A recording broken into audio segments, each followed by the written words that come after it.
Trumplestiltskin, a caution tale of greed, gold, and ridiculous hair.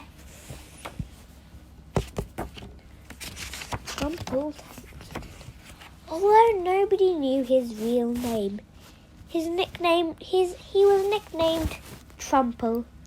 Everyone thought that Trumple had been given his nickname ever since he was a tiny baby. He couldn't stop trumping or breaking wind. He pretty much farted all the time. The problem had only worsened as he grew older because of his terrible diet of junk food and fizzy drinks.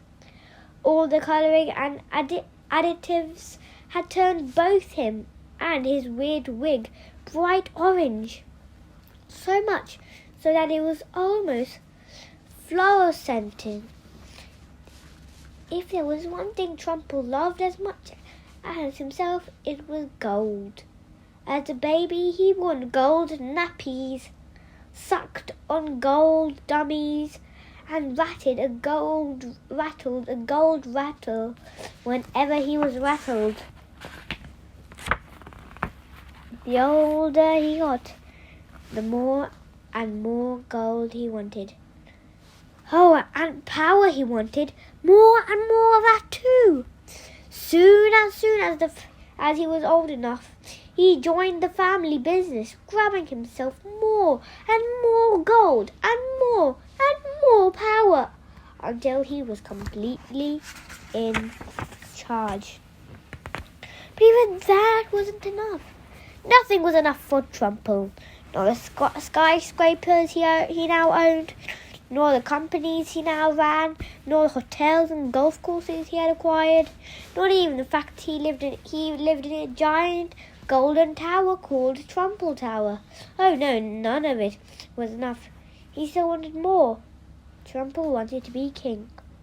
The USK already had a king who was kind and caring, but Trumple wasn't going to let a silly little detail like that get in his way. I want to be king, he yelled from his golden high chair, throwing a tantrum and throwing the king and his daughter Marla into the palace's deepest dungeon. It was a dark, dingy dungeon with the tiniest little window so high up that he couldn't even see out of it. Trumple instantly set about redecorating the palace in his favourite colour. Yes, you guessed it, gold, and not just painted with gold colour paint. He wanted the real deal. Everything was to be pure gold.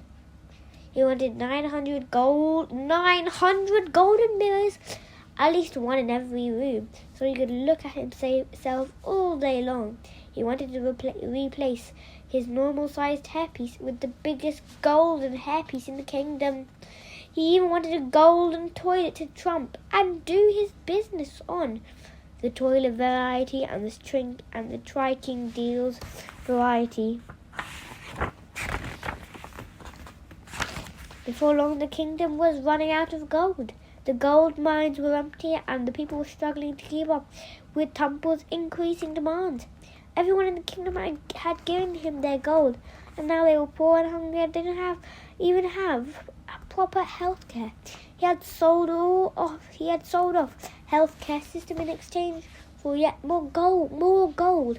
But Trumple wasn't content because the palace still wasn't covered entirely gold. He banged his tiny hands on his half-gold table in a fit of fury. I want gold everywhere! He screamed. I want it everywhere! Now!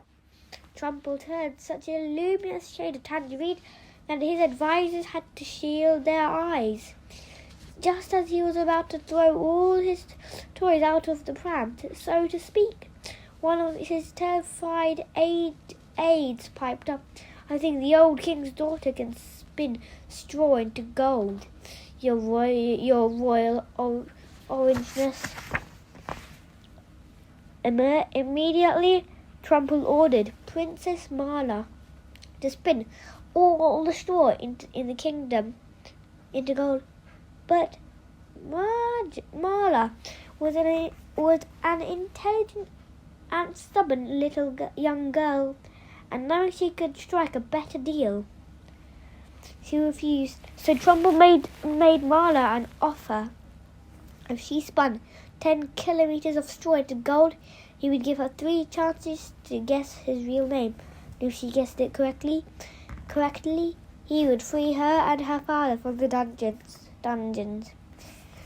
It was her only hope. Marla agreed. She spun and spun and spun until her fingers were red and raw, and the entire palace was finally covered in gold. The household was so shiny and blinging that nobody could see where they're going. The servants kept getting dazzled and were constantly bumping into each other. Meanwhile, Marla was at her wit's end. She just couldn't guess Trumple's real name. She already had 2 really good guesses, but it turned out that Trumple was actually called Poo Poo Head or Farty Bum Pants.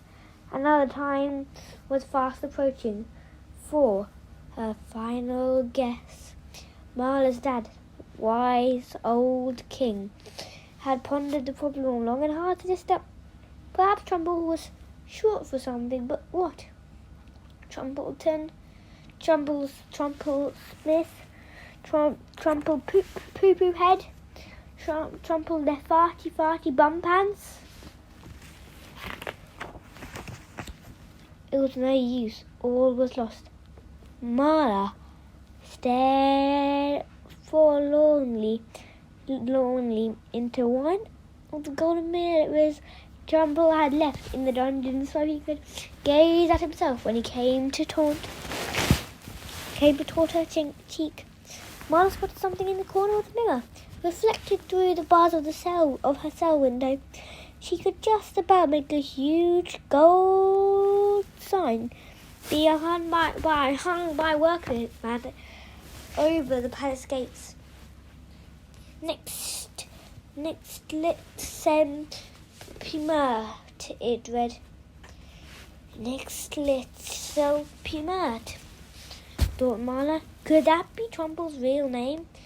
It would certainly make sense for a person as self-obsessed as Trumple to have his name emblazoned in gold across the front of his palace, but she had never heard of anybody called Next Little Pimert before. Marla wondered and pondered this strange word for a moment, but only for a moment. "I've got it!" she cried. "We're reading the word in the mirror. If you look at any word in the mirror, it will be spelled back to front. All we need to do is read the word backwards. Next little Pimert backwards is Trumplestiltskin. Trumplestiltskin, that's his real name." Marla and the king hugged each other and cried tears of happiness. They would finally be free. When they told Trumplestiltskin his name, he was furious. He couldn't believe they had worked it out, locked away in the dungeon without newspapers or social media. How had they known? He just couldn't understand. "Not fair!" he cried, kicking and screaming and spilling his milk everywhere. The orange colour in his face had reached nuclear level, and it seemed as though his entire head might explode. "No!"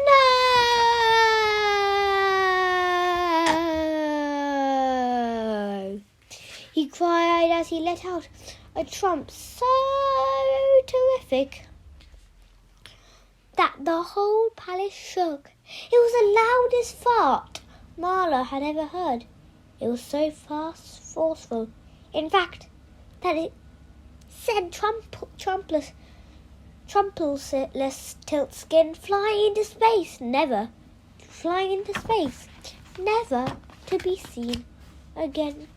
Right, Bye bye everyone, and thank you for listening to this book of Trumplestiltskin.